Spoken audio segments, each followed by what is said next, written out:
குடியரசு தின நன்னாள் வாழ்த்துக்களை கூறி ஓரிரு வரிகளில் என் உரையை முடிக்கலாம் என நினைக்கிறேன். சிதறி கிடந்த பாரத தாயின் அங்கங்களை ஒன்றிணைத்த நாளே இந்நாள்.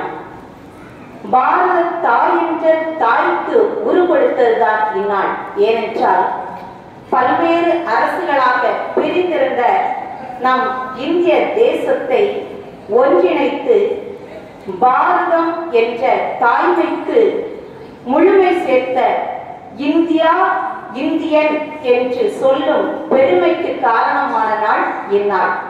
உங்களுக்கு அதன் கதை தெரியும் என நான் நம்புகிறேன். சர்தார் வல்லபாய் படேல் இரும்பு கர மனுஷனாக இன்று நாம் போற்றுவது தன்னுடைய இரும்பு தன்மையால். அன்று அவர் அனைவரையும் ஒன்றிணைத்தார். இன்று நாம் குடியரசு தின விழா என்று கொண்டாடுகிறோம். நாம் வணங்கும் அனைத்து கடவுள்களும் நமக்கு உணர்த்துவதும் ஒற்றுமையே. நான் கடவுள், நீங்கள் மக்கள். அதுபோன்று நம் இந்தியாவில் ஒற்றுமையை விதைத்து ஒற்றுமையாக வாழ்ந்து உறவுக்கு வலுவெடுக்க வேண்டும் என்ற உறவின் தன்மைக்கும் மகத்துவம் அளிப்பதுதான் இந்நாள். எனவே நாம் அனைவரும் ஒற்றுமையை பேணுவோம், இணைந்து செயல்படுவோம், சமாதானத்தின் தூதுவர்களாக திகழ்வோம், வெல்வோம், சொல்வோம். ஜெய்ஹிந்த். பாரத தாய் வாழ்க. பாரத மண்ணின் மக்கள் நம் வாழ்வு வளர்க.